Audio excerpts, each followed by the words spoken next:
नमस्कार, स्वागत है आपका। मैं हूं अनामिका पांडे। हो भाषा को संविधान की 8वीं अनुसूची में शामिल करने की मांग को लेकर झारखंड समेत ओडिशा, पश्चिम बंगाल और असम में रेल रोको अभियान चलाया गया। झारखंड में भी इसका चाईबासा और जमशेदपुर में ज्यादा असर दिखा। मामले में पुलिस ने 150 से ज्यादा लोगों को गिरफ्तार किया है।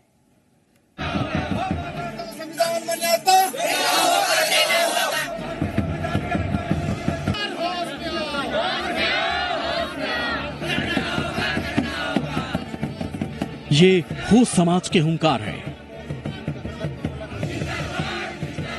महिला और बच्चे भी आंदोलन में शामिल हुए। दरअसल हो भाषा को संविधान की 8वीं अनुसूची में शामिल करने की मांग को लेकर यह समाज आंदोलन पर उतरा है। ओडिशा, पश्चिम बंगाल और असम में रेल रोको अभियान चलाया गया।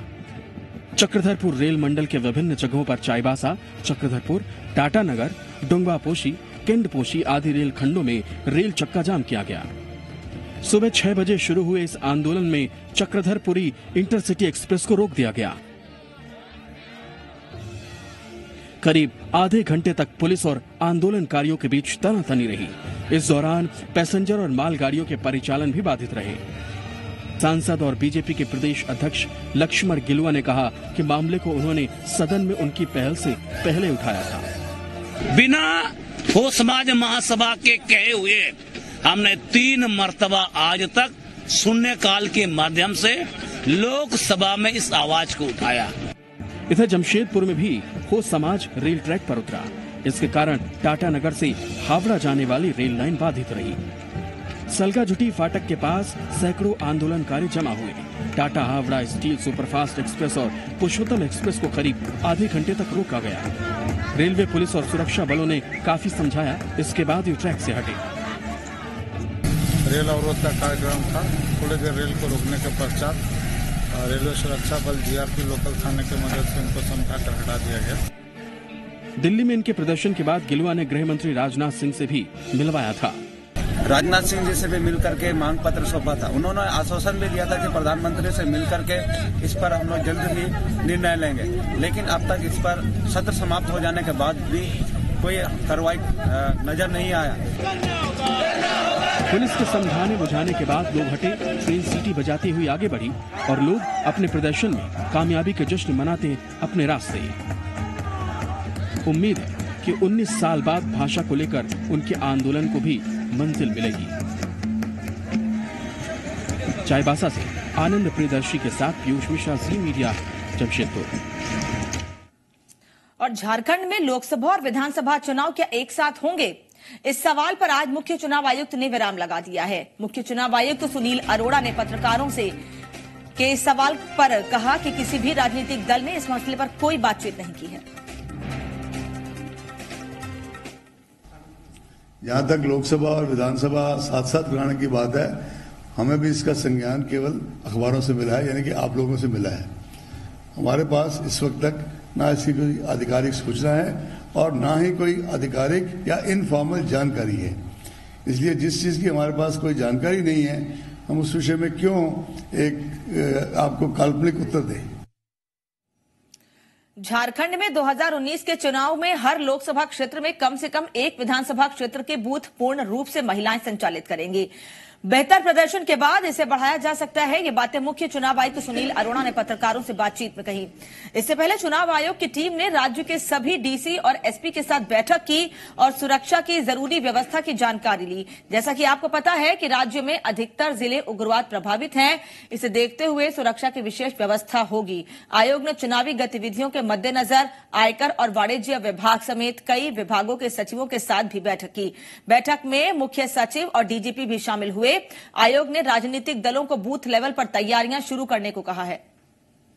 निगरानी और सतर्कता बरतते हुए सघन कार्य योजना बनाकर प्रत्येक स्तर पर राजनीतिक दलों की चिंताओं का समाधान किया जाए। आयोग ने सभी दलों से भी अनुरोध किया कि वे बूथ लेवल एजेंट की नियुक्ति करें, जिससे चुनाव संचालन प्रक्रिया में राजनीतिक दलों की भागीदारी सुनिश्चित हो सके।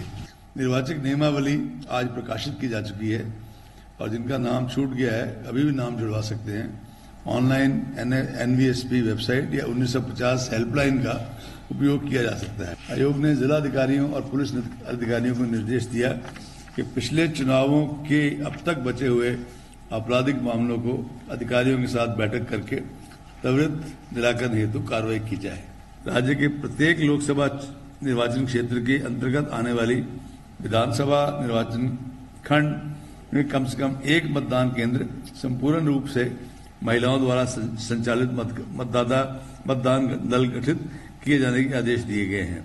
ये भी कहा गया है कि यथासंभव इस संख्या को बढ़ाया जाए। आगामी लोकसभा चुनाव में आदर्श आचार संहिता एवं अन्य नियमों के उल्लंघन पर कड़ी निगरानी रखने के लिए भारत निर्वाचन आयोग द्वारा सी विजिल ऐप को चुनाव के समय राज्य में लॉन्च किया जाएगा। और 2 दिनों के दौरे पर चुनाव आयोग की टीम ने प्रशासनिक और राजनीतिक दलों से मुलाकात की। मुख्य चुनाव आयुक्त तो सुनील अरोड़ा के साथ पहुंची टीम से राजनीतिक दलों ने अपनी समस्याएं रखी हैं, जिनमें 3 साल से एक ही जगह तैनात अधिकारियों के तबादले से लेकर BLO को कई दिशा निर्देश देने की मांग भी शामिल है। 2019 की चुनावी कसरत शुरू हो गई है। केंद्रीय चुनाव आयोग की टीम रांची के 2 दिनों के दौरे पर संभावनाओं, समस्याओं और व्यवस्थाओं का आकलन किया। इस दौरान राजनीतिक दलों के साथ आयोग की एक बैठक भी हुई, जिसमें BJP, JMM और कांग्रेस के साथ वामपंथी दल के नेताओं ने भी मुलाकात की। सुबह 9 बजे से करीब 1.5 घंटे की इस बैठक में अचानक परिवर्तित मतदान केंद्र पर BLO के दिए गए मत पर्चियां काफी नहीं होती। मत पर्चियों के साथ कोई प्रमाण पत्र अनिवार्य होना चाहिए। EVM में 1500 वोट की व्यवस्था होती है। ऐसे में किसी जगह 1700 वोटर्स हों तो वो लोग वोटिंग से वंचित रह जाते हैं। करीब 10 किलोमीटर की दूरी पर बूथ होने से लोगों को परेशानी। चुनाव का ब्यौरा देने के समय अवधि बढ़ाने की मांग। चुनाव प्रचार के लिए हेलीकॉप्टर की परमिशन के बाद रद्द करने की शिकायत। नोडल पदाधिकारी की नियुक्ति की मांग। 3 साल से एक ही जगह तैनात प्रशासनिक अधिकारियों के तबादले की मांग। हम लोगों ने कहा कि चुनाव के लिए हम तैयार हैं और सरकार प्रशासनिक दृष्टिकोण से भी काफी सरकार की तैयारी है। निष्पक्ष चुनाव करानी होगी और दूसरी बात, जो पदाधिकारी यहाँ पर लगातार 3 साल पर, चाहे वो छोटे या बड़े अधिकारी हो, उसको निष्पक्ष रूप से उसको हटाया जाना चाहिए। सुरक्षा के बारे में और लोगों को जो एक डर है, भय है कि EVM सील नहीं हो पाता है, कि आपको भी पता है कि वो शिक्षित उतने नहीं है गांव में, तो उनको समझाया जाए कि EVM को कैसे सील किया जाए और एक डर का माहौल ना हो कि चुनाव निष्पक्षता से हो सके। होता क्या है कि इलेक्शन में उग्रवादी एरिया में जो लोग जाते हैं, विस्फोट में अगर मारे जाते हैं तो पुलिसकर्मी और चुनाव कर्मियों को तो कंपनसेशन मिल जाता है, लेकिन जो प्राइवेट ड्राइवर जाते हैं उनको कोई कंपनसेशन नहीं मिलता है। इसलिए हम लोगों ने चुनाव आयोग से मांग की कि इलेक्शन ड्यूटी सर्टिफिकेट सारे प्राइवेट लोगों को भी जारी किया जाए। चुनाव आयोग के कांग्रेस के प्रदेश अध्यक्ष अजय कुमार की शिकायत भी की गई। उन पर पिछले चुनाव में नक्सलियों का सहयोग करने का आरोप लगा है, जिसकी सुनवाई कोर्ट में चल रही है।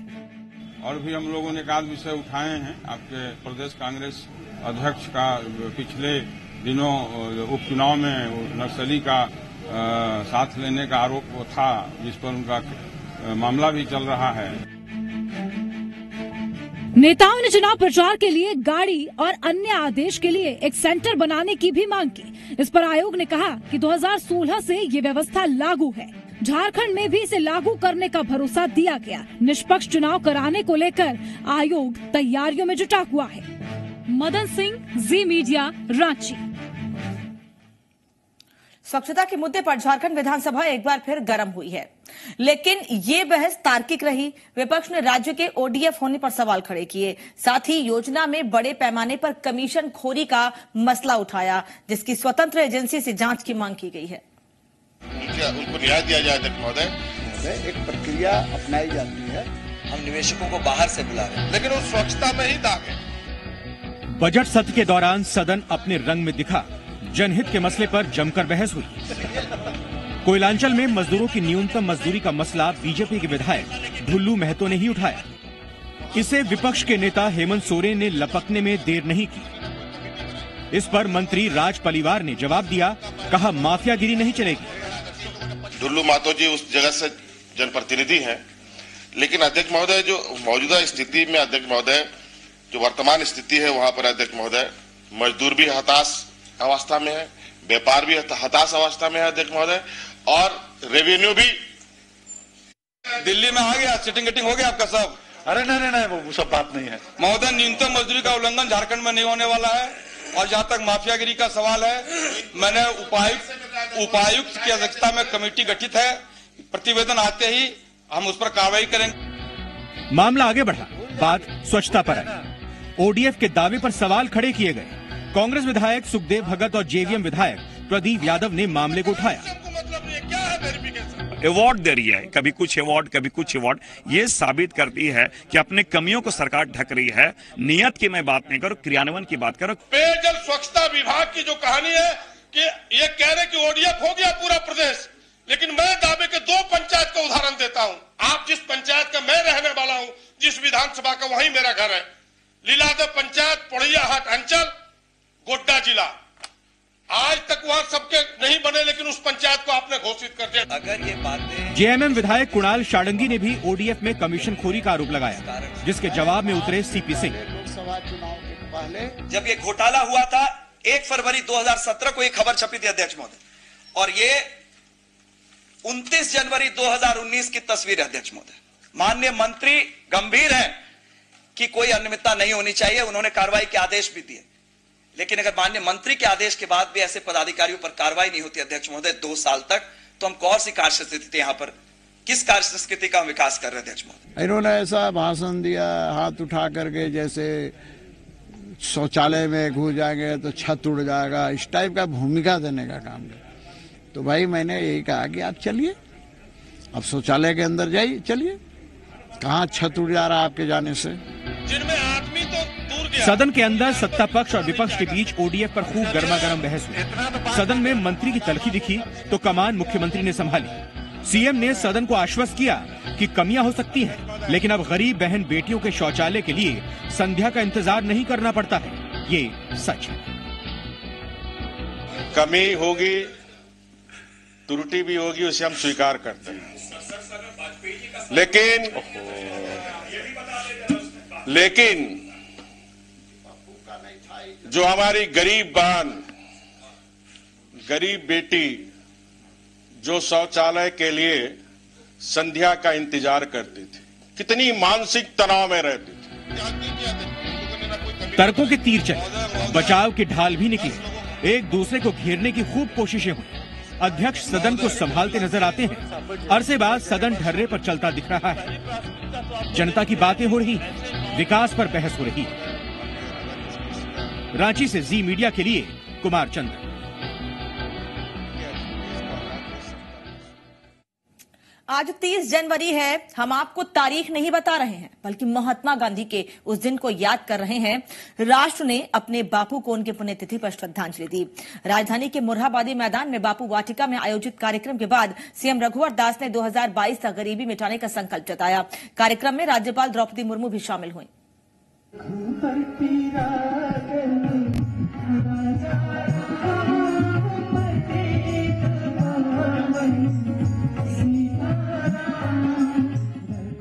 सादगी, सदाचार, सुविचार, अहिंसा और स्वच्छता की अनंत गाथा का एक नाम है महात्मा गांधी। उनके यश गान को कौन नहीं गुनगुनाना चाहेगा। मुख्यमंत्री ने गांधी जी को अपनी श्रद्धांजलि दी। मोरहाबादी मैदान में आयोजित इस राजकीय समारोह में राज्यपाल समेत कई कलाकार, टाना भगत समेत बच्चे भी शामिल हुए। लोगों ने उनके आदर्शों को आत्मसात करने का संकल्प लिया। राष्ट्रपिता महात्मा गांधी जी आज भी समसामयिक है। राष्ट्रपिता महात्मा गांधी जी ने विश्व को सत्य, अहिंसा और परमो धर्म का जो संदेश दिया, उससे सारा विश्व आज महात्मा गांधी को एक राष्ट्रपिता के रूप में मानता है।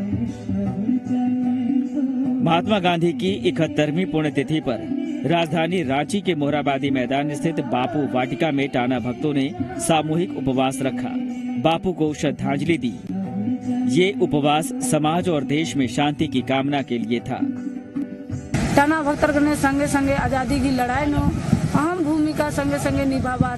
तो गांधी जी को याद कर रहे हैं, गांधी जी को श्रद्धांजलि दे रहे हैं और यह कह रहे हैं कि देश में अमन चैन कायम हो, वो तभी संभव है जबकि असमानता खत्म हो। गांधी जी ने शांति का विचार दिए थे और शांति से राज या पूरे देश में वो शांति का विचार करके पूरे देश को शांति की थी। पुण्यतिथि के मौके पर सर्वधर्म समभाव प्रार्थना सभा भी की गई। कांग्रेस के पूर्व मंत्री सुबोधकांत सहाय ने भी गांधी जी को अपनी श्रद्धांजलि दी। इस दौरान रांची के 8 ग्रामीण प्रखंडों के लिए कार्यकर्ताओं के साथ रणनीति बनाई गई।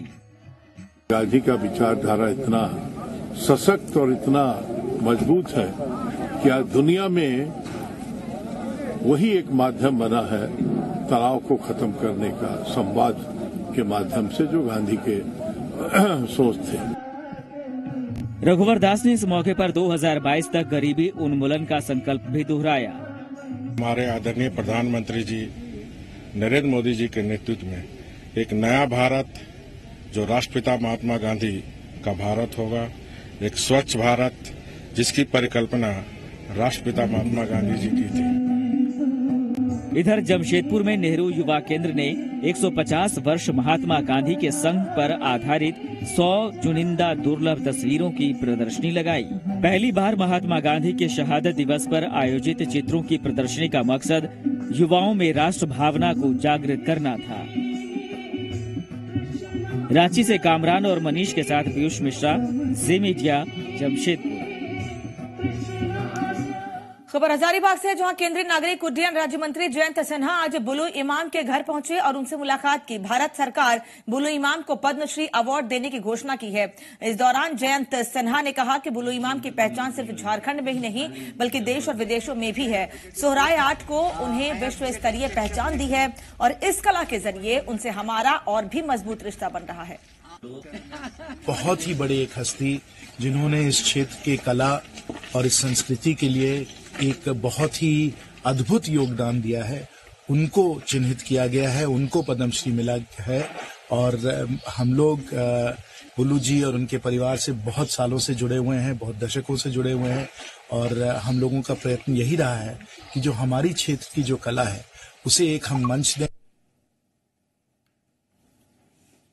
बकोरिया कांड में पारा शिक्षक उदय के साथ कुल 12 लोगों की हत्या का मामला एक बार फिर तूल पकड़ने लगा है। राजभवन के पास उदय के परिजन धरने पर बैठ गए हैं। परिजनों की मांग है कि मामले की सीबीआई जांच जल्द शुरू की जाए ताकि दोषियों को सजा मिले। परिजनों ने सीबीआई जांच पर देरी पर सवाल खड़े करते हुए कहा कि झारखंड पुलिस और सीआरपीएफ के वरीय अधिकारी मामले को दबाने की कोशिश में लगे हैं।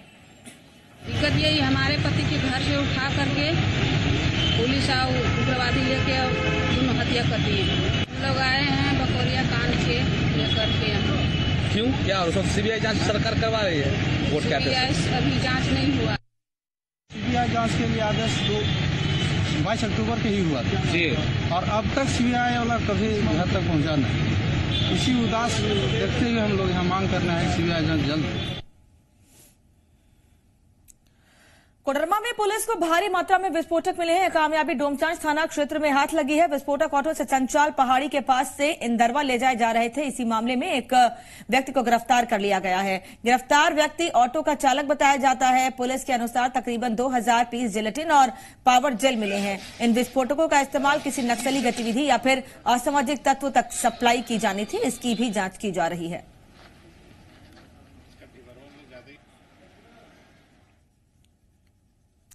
जमशेदपुर के पटमदा में 1 करोड़ के नक्सली आकाश के दस्ते के छिपे होने की सूचना पर जिला पुलिस टीम सर्च ऑपरेशन चला रही है। जानकारी के अनुसार पुलिस टीम डेरका चारीकोन जंगल में घुस चुकी है। एएसपी प्रणवानंद झा की अगुवाई में जंगल में सर्च ऑपरेशन चलाया जा रहा है।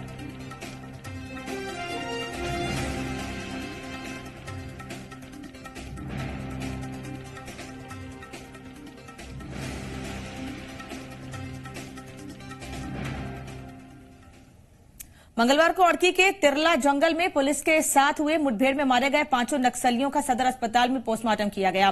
पोस्टमार्टम में डॉक्टरों की 3 सदस्यीय टीम जुड़ी है। पोस्टमार्टम हाउस के बाहर नक्सलियों के परिजन पहुंचे, जिनमें एरिया कमांडर प्रभु सहाय बोदरा की पत्नी समेत मारे गए अन्य के परिजन भी मौजूद रहे। प्रभु सहाय बोदरा की पत्नी बिंदिया और बाकी नक्सली के परिजन खौफ में दिखे और मीडिया कर्मियों के सवालों से बचते रहे, जबकि पलटन और संजय के परिजन की माने तो उनके नक्सली होने की जानकारी तक नहीं थी। हमको ये सब का तकलीफ नहीं था। ये सब बच्चे लोग को हम यहाँ स्कूल के लिए हम रखे हुए थे।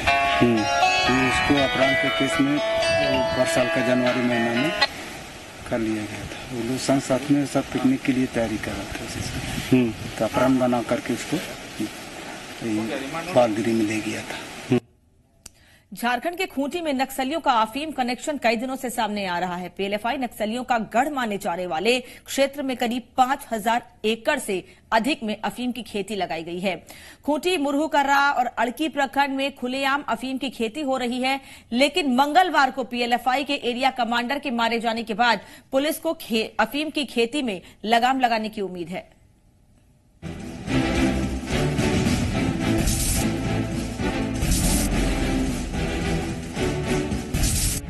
अफीम का नक्सली कनेक्शन। खूंटी में नक्सलियों की शह पर लगभग 5000 एकड़ से अधिक जमीन पर अफीम के फसल लहरा रहे हैं। खूंटी, मुरहू, कर्रा और अड़की प्रखंड के जंगलों से लेकर खुले मैदान तक अफीम के फूल और डोडे दिखाई दे रहे हैं। खुलेआम ये काला धंधा चल रहा है। आप देख सकते हैं हमारे पीछे किस तरीके से इस जहर को उगाया जा रहा है। देखने में भले ये लाल, सफेद, हरे कलर का दिखाई दे रहे हो, लेकिन ये कोई फूल नहीं, ये अफीम का खेती है। हर साल 100 करोड़ का कारोबार खूंटी से अंतर्राष्ट्रीय बाजार में होता है। हालांकि पुलिस लगातार इसके खिलाफ अभियान चला रही है। कभी वो बॉर्डर इलाके का फायदा उठाते थे, कभी चाईबासा में, कभी खूंटी में, कभी गुमला में इनकी गतिविधि बनी हुई थी। ये न सिर्फ उसको प्रश्रय दे रहे थे, अपितु कई स्थानों पर इन्होंने खुद करवाई भी है खेती, जिसे पुलिस ने नष्ट किया है। पुलिस लगातार नक्सलियों के खिलाफ अभियान चला रही है। कई पीएलएफआई नक्सलियों को या तो मार गिराया गया या फिर उन्हें गिरफ्तार किया गया। खास तौर पर मंगलवार को अड़की के तिरला जंगल में जिस तरह एरिया कमांडर सहित 5 नक्सलियों का खेल खत्म किया गया, इससे इस संभावना को बल मिला है कि नक्सली खत्म तो अफीम की खेती का काला साम्राज्य भी ध्वस्त है। तो जो जानकारियां प्राप्त हुई है हम लोगों को अज्ञात स्रोतों से, उससे तो यह जानकारी मिली कि इनका उसमें बहुत बड़ा योगदान है। आने वाले दिनों में उग्रवाद से तो मुक्त होना ही है, अफीम से भी मुक्त होना है इसलिए। खूंटी, मुरहू, अड़की के बाद कर्रा और तोरपा प्रखंड क्षेत्र में भी अवैध अफीम की खेती लगाई गई है। ये वही इलाका है जिसे पीएलएफआई नक्सलियों का गढ़ माना जाता है, लेकिन खाकी को उम्मीद है कि लाल आतंक के खात्मे के साथ ही नशे के कारोबार पर भी लगाम लग जाएगी। सोनू अंसारी, जी मीडिया, खूंटी। इन खबरों के साथ इस बुलेटिन में फिलहाल इतना ही। दीजिए इजाजत। नमस्कार।